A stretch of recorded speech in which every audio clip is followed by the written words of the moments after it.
Bill O'Reilly here, Monday, July 25th, 2022. You're listening to the O'Reilly Update. Here's what's happening today in America. Donald Trump holds a big lead over potential challengers, according to one poll. The former president accuses Nancy Pelosi of insider trading. A Minneapolis nightclub cancels Dave Chappelle. Doctors say working from home is bad for your health.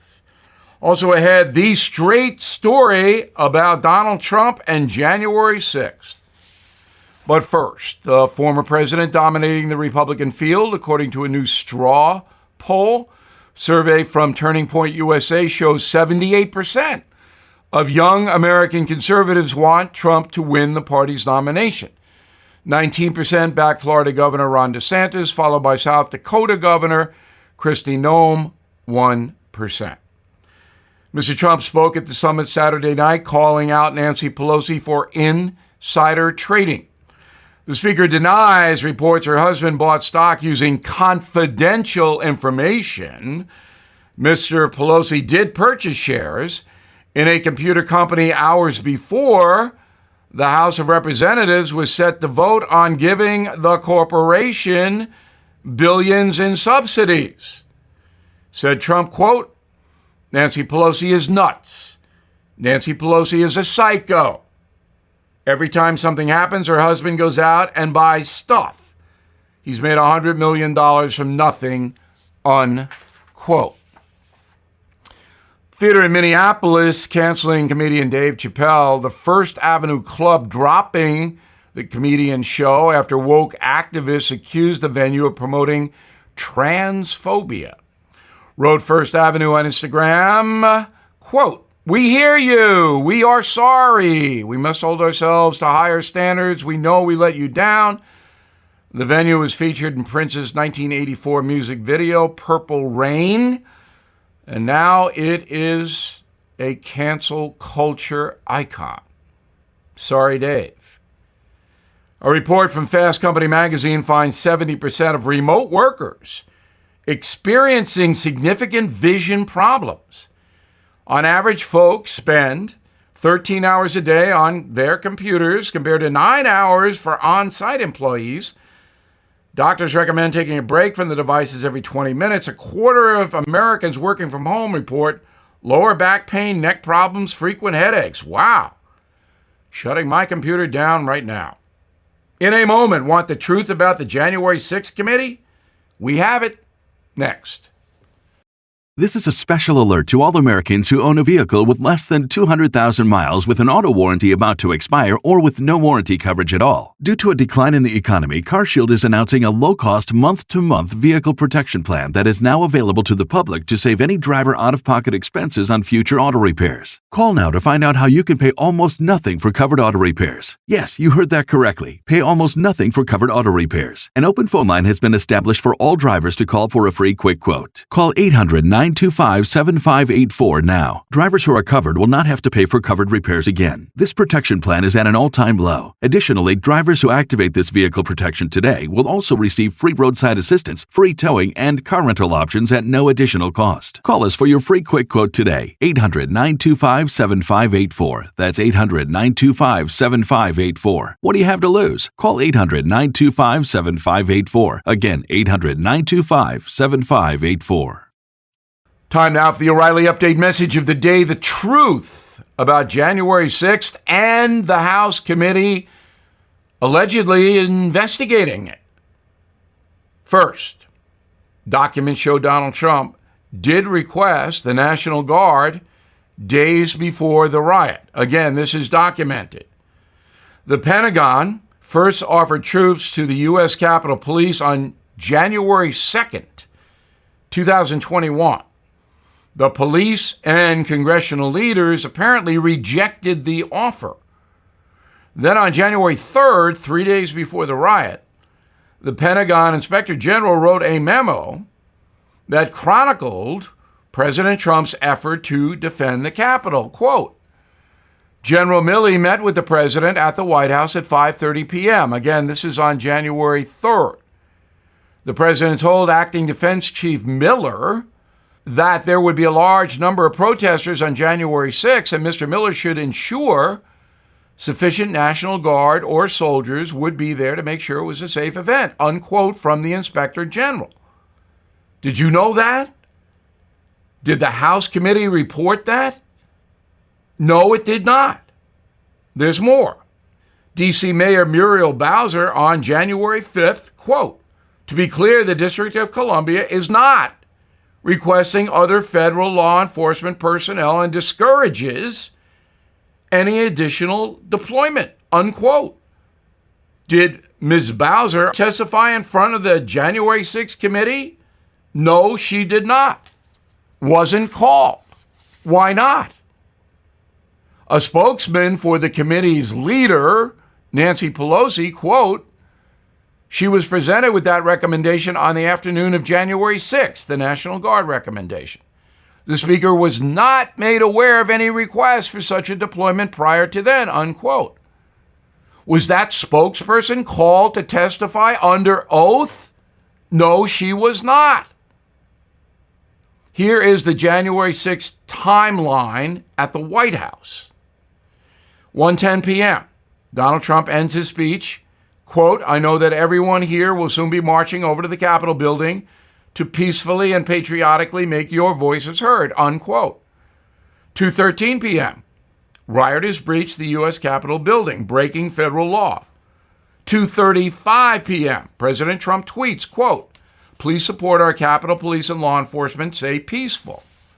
3:13 p.m., Trump again tweets, "I am asking for everyone at the U.S. Capitol to remain peaceful. No violence. Remember, we are the party of law and order."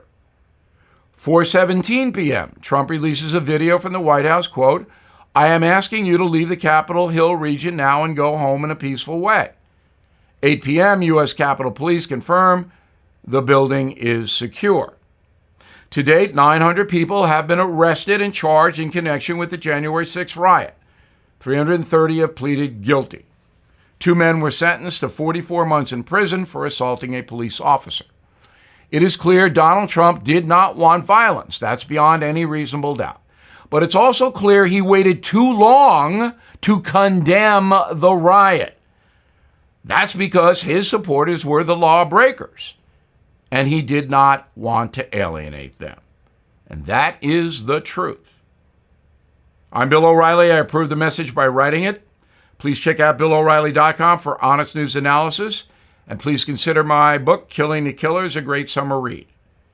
In a moment, something you might not know. This advertisement is paid for by Lacuna Ventures, LLC. For terms and conditions, visit yourrights.legal. Attention! If you or someone you know spent time at Camp Lejeune, North Carolina prior to 1988 and developed serious health conditions such as non-Hodgkin's lymphoma, lung cancer, bladder, breast, or kidney cancer, you may be eligible for significant financial compensation. Call Camp Lejeune victims to discuss your case now at 800-706-9790. Leaking underground tanks contaminated the drinking water with benzene and other highly carcinogenic chemicals, up to 280 times acceptable levels. Marines, their families, contractors, or employees who spent at least 30 days at Marine Corps Base Camp Lejeune prior to 1988 and developed a serious health condition, called to determine your eligibility for financial compensation. If you don't win, you pay nothing. It's critical to take action and call now. 800-706-9790. That's 800-706-9790. Again, 800-706-9790. Now the O'Reilly Update brings you something you might not know. Today is the 44th birthday of a woman named Louise Joy Brown. Born in northern England on July 25th, 1978, Louise was the first human being conceived using in vitro fertilization. The term translates to conceived in glass. Here is the story behind the world's original test tube baby. Miss Brown's mother and her husband suffered years of infertility. In November 1977, she underwent a groundbreaking medical procedure. A mature egg was removed from her ovaries and combined in a lab dish with her husband's sperm. The embryo was then implanted back into her uterus. The Browns did have a second daughter named Natalie using the same process. In May 1999, Natalie became the first test tube baby to naturally conceive her own child. Since 1978, in vitro fertilization has been widely practiced all over the world. More than 1 million test tube babies have been born in the USA alone. Despite its popularity and relative safety, the procedure often ends in failure. Artificial conception has a 40% success rate for women under 35. That figure falls to just 3% for women over the age of 44. Because of those limitations, in vitro fertilization is condemned by some religions. On the 10th year anniversary of Louise Brown's birth, the Vatican released the following statement, quote, "Scripture is filled with accounts of women who suffered from infertility. The Bible tells us there are limits to acceptable methods for conceiving a child. This procedure does violence to human dignity and the Marriage Act and should be avoided," unquote. And here's something else you might not know. While the method is commonplace in the United States, it's rarely covered by insurance. From start to finish, the procedure costs between $15,000 and $20,000. Many women undergo the process multiple times. On average, American families who pursue in vitro fertilization will spend $35,000 in the process. And again, happy birthday, Louise Brown. Back after this.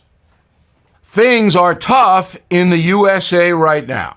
Gas prices up 59%, food prices up 10%, and have you taken a look at your cable bill recently?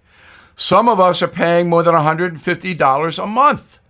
That's why I am excited about the streaming platform Vidgo, VIDGO. Vidgo gives you the freedom to be entertained at a price you can afford. Vidgo has all my favorite live sports networks.